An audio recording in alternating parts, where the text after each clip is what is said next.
Hello friends, कैसे हैं आप लोग। I am Niharika Sisodia. I hope कि 2021 will be a good year for all of you.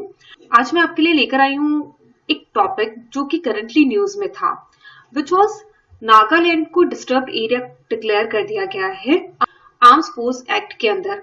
Nagaland को क्या किया है, डिस्टर्ब एरिया डिक्लेयर कर दिया गया है। तो दिस एंटायर जो आज हमारा डिस्कशन होने वाला है ये होगा कि ये क्या टॉपिक है, like what is disturbed area, arms force act क्या है, इस एक्ट के क्या प्रोविजंस हैं, and for it is very important from the point of mains perspective कि आपको हर एक्ट के बारे में ये पता होना चाहिए कि हाउ इट स्टार्टेड, क्या उसका ओरिजिन किस रीजन की वजह से हुआ, कौन सा ऐसा रीजन था जिसकी वजह से एक्ट को लेकर आया जाता है, ठीक है, देन उसका क्या इम्पैक्ट रहे हैं। तो हम इसमें कुछ इंपॉर्टेंट चीजें यही कवर करने वाले हैं कि न्यूज में क्यों है, इसके बाद arms force act, special power act होता क्या है, डिस्टर्ब्ड एरिया क्या होता है, इस एक्ट के इंपॉर्टेंट प्रोविजंस क्या है, ये एक्ट प्री इंडिपेंडेंस में क्या था और पोस्ट इंडिपेंडेंस में क्या रहा है, प्री इंडिपेंडेंस में कब इसको लेकर आया गया था, क्या रीजंस रहे थे इसके बारे में।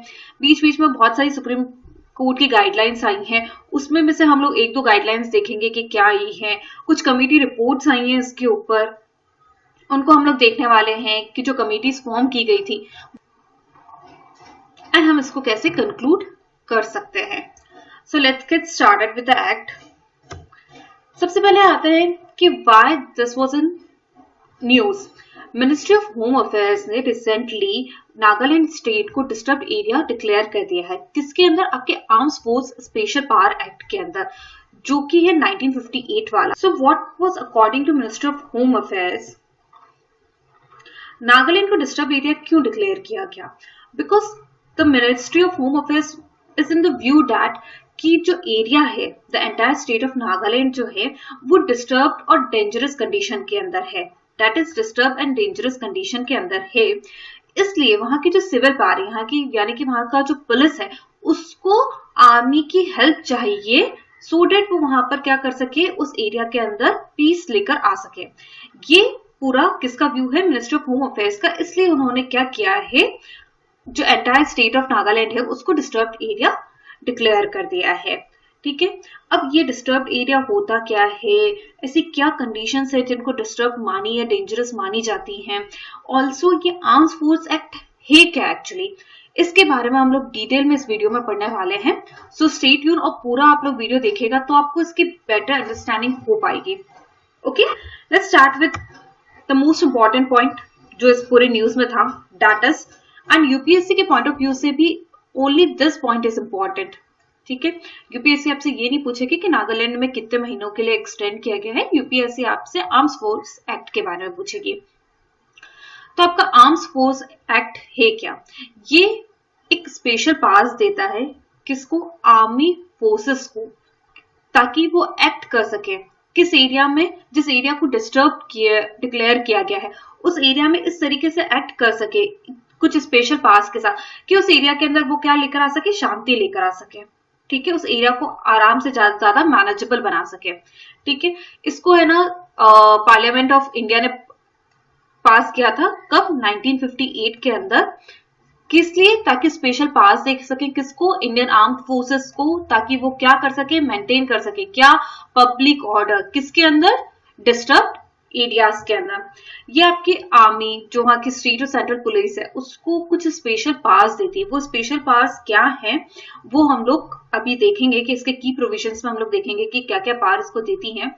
वन जो इम्पोर्टेंट थी, जो प्राइमरी फेस से हम लोग आर्म्स फोर्स एक्ट के बारे में देखते हैं या कहीं पर भी पढ़ते हैं या हमें जानने को मिलता है, वो ये होता है कि इसके अंदर आपको ये पावर मिल जाती है कि आप किसी को भी मार सकते हैं कहीं पर भी। अगर आपको लगता है कि कोई पर्सन है जो ऐसा कोई एक्ट कर रहा है, ठीक है, जो कि वायलेंट है नेचर में, तो आप उसको शूट कर सकते हैं, किसी के भी घर को सर्च कर सकते हैं विदाउट वारंट, आप डिस्टर्ब कर सकते हैं किसी भी प्रॉपर्टी को या ऐसी चीज को जिसमें आपको ऐसा लगता है कि उनकी वजह से या उस जगह की वजह से किसी भी तरीके का डिस्टर्बेंस क्रिएट हो रहा है। ओके, अब इसके की प्रोविजंस क्या है। सबसे पहले तो हम लोग इस पॉइंट पे आ जाते हैं कि कौन डिक्लेयर कर सकता है या कौन बता सकता है कि कोई एरिया जो है वो डिस्टर्ब्ड एरिया है या वहां पर स्पेशल आर्म्स फोर्सेस की जरूरत पड़ेगी, ये कैसे हमें पता चलेगा? ये किसके पास पावर है? इसमें आपके गवर्नर ऑफ स्टेट या फिर सेंट्रल गवर्नमेंट के पास ये पावर है कि वो किसी भी एरिया को डिक्लेयर कर सकती है, किसी भी एंटायर एरिया को या पार्टली किसी भी स्टेट के एरिया को वो डिस्टर्ब्ड एरिया डिक्लेयर कर सकती हैं। अगर वो इस ओपिनियन में है, उन्हें अगर ऐसा लगता है कि कुछ ऐसी टेररिस्ट एक्टिविटीज हो रही हैं या कोई ऐसी एक्टिविटीज हो रही है जिससे कि इंडिया की सॉवरेनिटी या उसके नेशनल फ्लैग या एंथम या कॉन्स्टिट्यूशन ऑफ इंडिया को किसी भी तरीके का थ्रेट है, ओके आपको मेरा बात समझ में आई? किसी भी तरीके का अगर थ्रेट है किसको, इंडिया की सोवर्निटी को, नेशनल फ्लैग को, नेशनल एंथम को या इंडिया के कॉन्स्टिट्यूशन को, तो अगर ऐसी कोई एक्टिविटीज हो रही हैं, ठीक है, उस एरिया के अंदर, तो उस एरिया को डिस्टर्ब्ड एरिया डिक्लेयर कर सकते हैं। कौन? गवर्नर ऑफ द स्टेट और the central government. Okay, is it clear? Let's move to the next point, that is section 3। Section 3 क्या है? सेक्शन 3 में आपको पता चलता है कि व्हाट इज डिस्टर्ब्ड एरिया, ठीक है। The definition of disturbed area is defined at the section 3। Well actually disturbed area में क्या क्या चीजें आती हैं या किस एक्ट को आप डिस्टर्ब्ड एलिमेंट बोल सकते हैं, ये क्लियरली एक्ट में कहीं पर भी मेंशन नहीं है। ओके, अब आपको section 3 of arms force act क्या बोलता है? आपको वो ये बोलता है कि गवर्नर ऑफ अ स्टेट एक ऑफिशियल गैजेटेड में ये डिक्लेयर कर सकता है कि वहां पर आर्म फोर्सेस को डिप्लॉय किया जाएगा ताकि वो सिविल अथॉरिटीज को हेल्प कर सके, ठीक है। एक बार अगर आपने एक रीजन को डिस्टर्ब डिक्लेयर कर दिया तो आपको ये स्टेटस को मेंटेन करना पड़ेगा for a minimum of 3 months. ये किसके अंदर दे रखा है? आपका डिस्टर्ब्ड एरिया एक्ट 1976। हम लोग ये डिस्टर्ब्ड एरिया एक्ट भी पढ़ेंगे कि what is the disturbed area act. उसके अंदर आपको क्या दे रखा है कि किसी भी अगर एरिया को अगर गवर्नर ने या स्टेट सेंट्रल गवर्नमेंट ने डिस्टर्ब डिक्लेयर कर दिया है तो उसको वही स्टेटस को मेंटेन करना पड़ेगा। कितने महीनों के लिए? 3 मंथ्स के लिए। अब the point is what is status को, यानी कि जो स्टेट में वो अभी एग्जिस्टिंग स्टेट में है उसी स्टेट को, यानी कि आर्म्ड फोर्सेस को मिनिमम 3 मंथ्स तक एप्लीकेबल रहेगी। Now let's come to the section 4, that is क्या पावर्स दिए गए हैं, ठीक है। क्या स्पेशल पावर्स दिए गए हैं आर्म्ड फोर्सेस को, आर्मी ऑफिसर्स को, ये सेक्शन 3 में दे रखा है एक्ट के। वो आपको क्या बोलता है कि अगर कोई भी आर्मी पर्सन है, ठीक है, अगर किसी भी डिस्टर्ब एरिया में अगर वो डिप्लॉय है तो उसके पास क्या पावर है? वो किसी को भी शूट कर सकता है, ठीक है। उसकी वजह से हो सकता है कि इंसान की जान चली जाए, ठीक है। एनी पर्सन किसको शूट कर सकता है? एनी पर्सन जिनको ऐसा लगता है कि वो वायलेट कर रहा है आपके लॉ को, या उन्हें ऐसा शक है यानी कि सस्पेक्ट कर रहे हैं इस पर्सन को कि वो लॉ को वायलेट कर रहा है। उस केस के अंदर आप क्या कर सकते हो?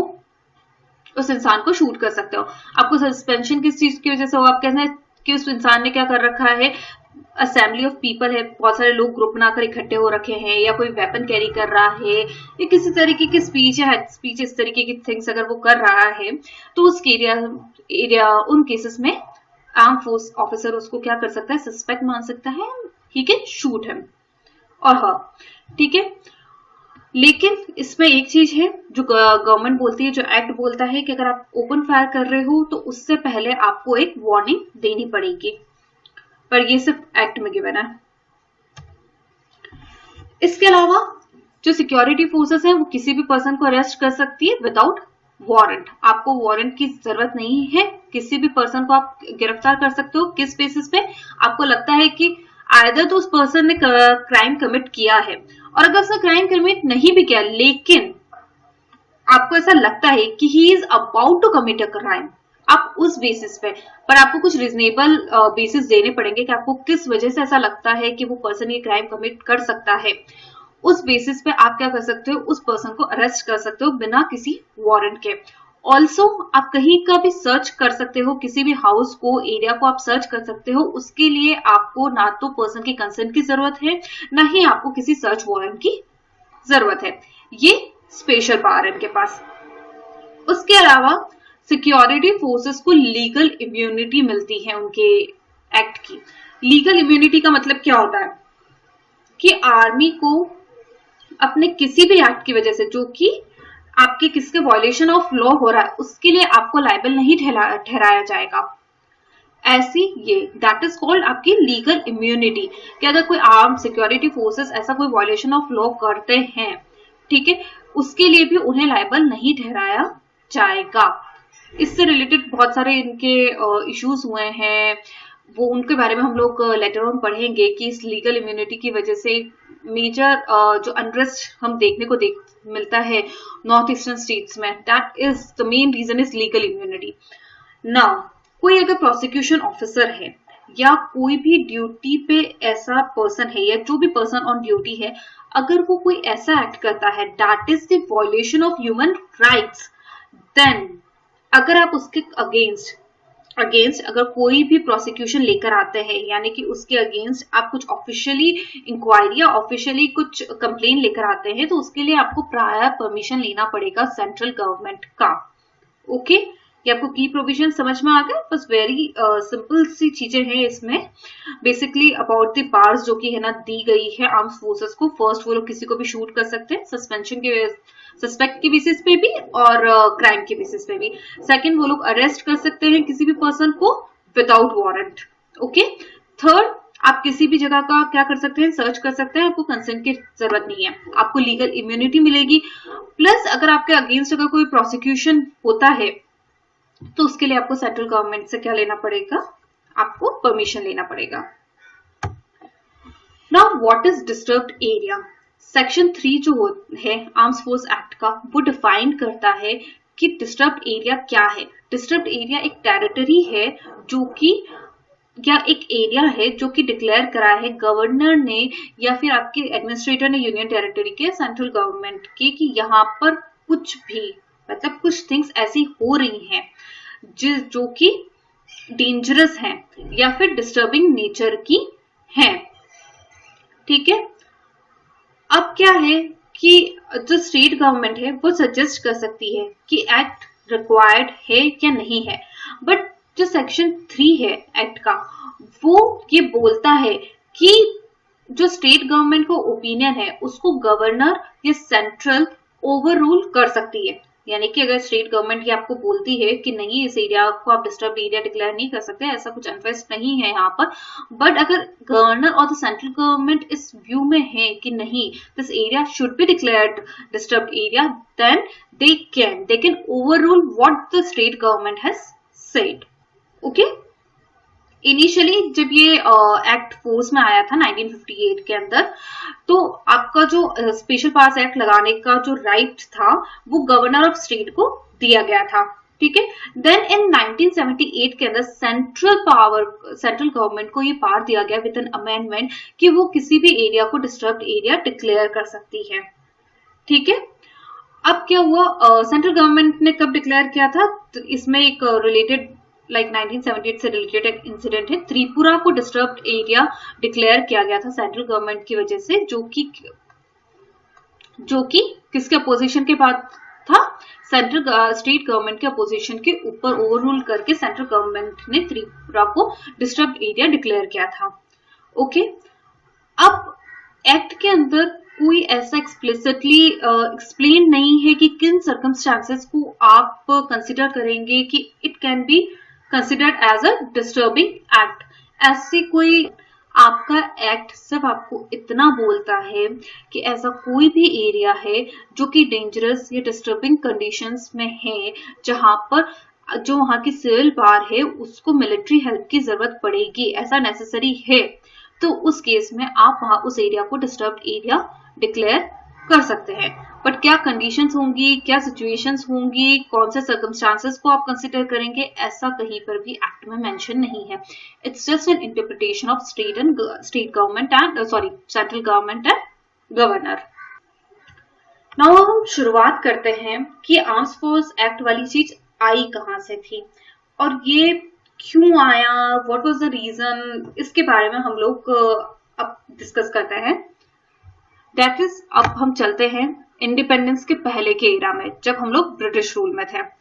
तो व्हाट हैपन कि जब क्विट इंडिया मूवमेंट लॉन्च किया गया, जब quit India movement Gandhi ji ने लॉन्च किया, तो उस टाइम पे बहुत सारे लीडर्स को अरेस्ट कर लिया गया था सून आफ्टर। तो उसकी वजह से जो आपका जो पूरा क्विट इंडिया मूवमेंट था वो लीडरलेस हो गया था और बहुत सारा वायलेंस और ये सारा कंट्री के अंदर होने लगा था। तो उस टाइम के जो वायसराय थे लेन लिथगो, उन्होंने आप एक ऑर्डिनेंस लेकर आए थे, arms force special power ordinance. कब? 1942 के अंदर।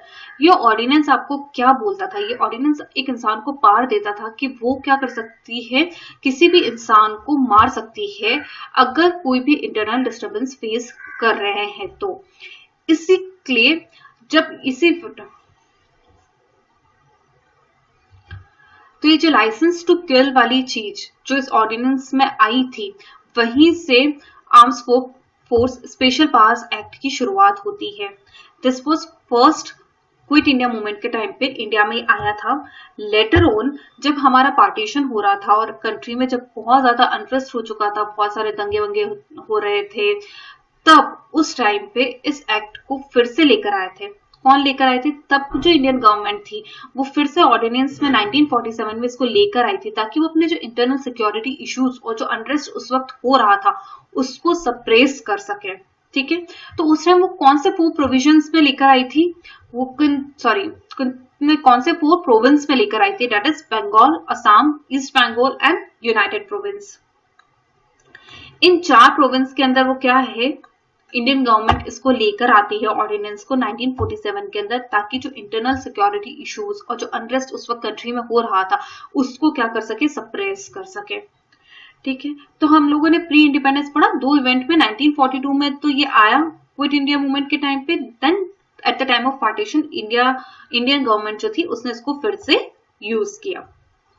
लेटर ऑन जब आफ्टर पोस्ट इंडिपेंडेंस जो गवर्नमेंट ऑफ इंडिया थी उसने 3 डिफरेंट एक्ट्स लेकर आई। ठीक है, जिसमें द मोस्ट इम्पॉर्टेंट वन, या जो हम लोग वाइडली आज यूज करते हैं, या जो आज वाइडली जो एक्ट है, that is the armed force special powers act, Assam and Manipur act. One is for the Punjab वाला है और एक आपका जम्मू कश्मीर वाला है। ओके, ये 1950। अब जो फर्स्ट टाइम जो ये था कि एक्ट किस लिए आया था, जो नागा इंसर्जेंसीज थी उस टाइम पे उसको है ना रोकने के लिए असम रीजन के अंदर इस एक्ट को लेकर आया था। अब इसका बैकड्रॉप क्या है? जो नागा नेशनल काउंसिल्स है उन्होंने एक फ्री वोटिंग करवाई थी लोगों से कि आप लोग आओ और आप लोग बताओ कि भाई हमें किस तरीके का नेशन चाहिए या हमें किस तरीके का स्टेट चाहिए। तो उस टाइम जो 99% नागा पीपल थे उन्होंने ये वोट किया कि उन्हें एक फ्री सोवरेन नागा नेशन चाहिए। They wanted a separate country for themselves.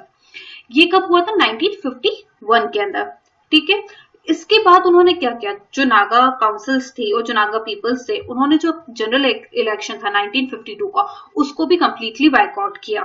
ठीक है, उसके बाद जब वहां पर उन्होंने इलेक्शंस को बायकॉट किया, उसके बाद जो गवर्नमेंट स्कूल्स और ऑफिशियल्स थे उनको भी बायकॉट करना स्टार्ट कर दिया। तो इन सारी सिचुएशन से डील करने के लिए जो असम गवर्नमेंट थी उन्होंने Assam maintenance of public order act लेकर आई थी वो नागा हिल्स में 1953 के अंदर। ओके, कब लेकर आई थी? ये इंपॉर्टेंट चीज है। बैकड्रॉप में क्या आया था यहाँ पर? Assam maintenance of public order act in Naga hills. कब लेकर आई थी? 1953 के अंदर। ठीक है, ये आपको ये स्पेशल पास देता था कि पुलिस एक्शंस ले सकती है किसके अगेंस्ट? रिबेल्स के अगेंस्ट। लेकिन जब सिचुएशन और खराब होने लगी, नागा पीपल वो कंप्लीटली अनरेस्ट था वहां पर एरिया के अंदर और वो कंप्लीटली अपोज कर रहे थे, तो स्टेट गवर्नमेंट जो थी असम ने, उसने असम राइफल्स को क्या करा था? डिप्लॉय कर दिया था नागा हिल्स के अंदर। That was the first time जब आर्मी का इंटरवेंशन होता है। ठीक है, और उसके बाद उन्होंने असम डिस्टर्ब्ड एरिया एक्ट लेकर आए थे।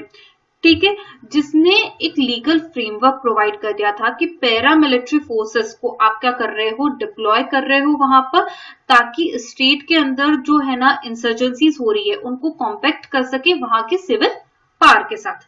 ओके, तो यानी कि ऑर्डर में क्या हुआ? पहले उन लोग नागा काउंसिल वाले नागा लोगों ने क्या किया? हमें फ्री नेशन चाहिए, पहले हम फ्री नेशन चाहिए। जब गवर्नमेंट नहीं मानी तो उन्होंने जो वहां का जनरल इलेक्शंस थे उनको बाइकआउट किया, गवर्नमेंट को बाइकआउट किया। फिर वो चीजें जब गवर्नमेंट लगा कि भाई आसाम से नहीं हो पा रहा है हैंडल, तो वो लोग एक एक्ट लेकर आए नागा हिल्स के अंदर। इसमें है ना पुलिस क्या कर सकती थी, इंटेंस एक्शंस ले सकती थी रिबेल्स के अगेंस्ट में, लेकिन सिचुएशन फिर भी कंट्रोल में नहीं आई। तो फिर क्या किया गवर्नमेंट, असम राइफल्स को लेकर आ गए नागा हिल्स के अंदर। तो उस टाइम पे क्या हो गया, मिलिट्री का इंटरवेंशन हो गया। एंड इसके बाद एक एक्ट आया, असम डिस्टर्ब्ड एरिया एक्ट, जिसके अंदर उन्होंने पैरामिलिट्री फोर्सेस को स्पेशल पास दे दिया और एक लीगली राइट मिल गया उनको वहां पर। ओके, यहां तक आपको समझ में आ गया। अब जो नागा हिल्स थी, मतलब सॉरी, जो असम राइफल्स थी, वो जो स्टेट पुलिस थी, वो लोग भी कुछ नहीं कर पाए नागा रिबेलियंस का। और जो नागा नेशनलिस्ट काउंसिल था, ठीक है, उसने एक पैरेलल गवर्नमेंट बना ली 1956 के अंदर। ठीक है, तो अब इस पूरी चीज को, बिकॉज अब उन्होंने सेपरेट गवर्नमेंट बना ली है, तो they will demand for a separate nation. और इन सब चीजों से बचने के लिए तो एक आर्म्ड फोर्स स्पेशल पास ऑर्डिनेंस आया था 1958 के अंदर, डॉक्टर राजेंद्र प्रसाद की तरफ से, द प्रेसिडेंट। और इसको लेटर ऑन हम लोगों ने रिप्लेस हो गया था ये arm force Assam and Manipur special act 1958 से। The ordinance was later on become an act. Okay, ये जो आर्म्स फोर्स एक्ट आया था, उसने एम्पावर किया था कि जो गवर्नर्स ऑफ द स्टेट है या जो administrators of the union territories है, वो किसी भी एरिया को क्या कर सकते हैं, स्टेट की या फिर यूनियन टेरिटरी को डिस्टर्ब डिक्लेयर कर सकते हैं। इसका मेजर जो रीजन था कि इस एक्ट को क्यों लेकर आया गया था, वो जो इस बिल में रखा गया था वो था कि जो आर्टिकल 355 है ऑफ द कॉन्स्टिट्यूशन, वो ये बोलता है कि आप प्रोटेक्ट करो एवरी स्टेट को अगेंस्ट एनी इंटरनल डिस्टर्बेंस। ठीक है, और ये कंसिडर किया गया है दैट सेंट्रल गवर्नमेंट उस एक्ट, मतलब द एक्ट में ये गिवन है कि सेंट्रल गवर्नमेंट के पास ऐसी पावर्स हैं कि वो क्या कर सकती है, किसी भी एरिया को डिस्टर्ब डिक्लेयर कर सकती हैं, और जो आर्मी फोर्सेस है उनको स्पेशल पावर एक्सरसाइज करने के लिए बोल सकती हैं। ठीक है, तो इस आर्टिकल को बचाने के लिए, और वो आर्टिकल से, और जो स्टेट के अंदर का इंटरनल डिस्टर्बेंस है उसको कंट्रोल में करने के लिए this special power act was brought into existence. उसके बाद इसको कंप्लीटली नॉर्थ ईस्टर्न स्टेट्स में अप्लाई कर दिया गया था। ठीक है, आज भी करंटली भी major part of the north eastern states जो हैं वो अंडर आर्म्स फोर्स एक्ट है। उसके अलावा हमारा जम्मू कश्मीर में है, एवरीवन नोज कि जम्मू कश्मीर में है। एंड दंगों के टाइम पे पंजाब में भी आर्म्स फोर्स एक्ट लगाया गया था खालिस्तान को सप्रेस करने के लिए। ओके, तो हम लोग थोड़ा थोड़ा उन दोनों एक्ट के बारे में देख लेते हैं, which is not very much important from the point view of, अभी के पॉइंट ऑफ व्यू से it's not very important, but let's see the overview. 1983 में armed force access Punjab and Chandigarh वाला लेकर आए थे, ताकि वहां पर जो खालिस्तान मूवमेंट्स हैं उसके जो है ना खालिस्तान मूवमेंट हो रहा था उसको सप्रेस करने के लिए लेकर आए थे। एंड जम्मू कश्मीर तो है ही, वहां पर जो इतना अनरेस्ट है, वहां पर इंसर्जेंसीज होती रहती है जम्मू कश्मीर में, उन सबको टैकल करने के लिए आर्म फोर्स एक्ट लाया गया है। अब ये तो हम लोग देख ही चुके हैं कि डीए और एफ आपके आर्म फोर्स एक्सेस में दोनों में क्या होता है। ठीक है, that is only the power of state. सिर्फ स्टेट की पावर वाला डिफरेंस है। जो डिस्टर्ब एरिया एक्ट है उसके अंदर स्टेट भी किसी भी एरिया को डिक्लेयर कर सकता है, लेकिन जो आपका आर्म्ड फोर्स स्पेशल पास एक्ट है उसमें आइदर गवर्नमेंट और गवर्नर ऑफ द स्टेट और the central government. Okay, is it clear? यहां तक आप लोगों को समझ में आया कि आर्म्ड फोर्स एक्ट है क्या एक्चुअली? आज हम इस पार्ट को यहीं खत्म करते हैं।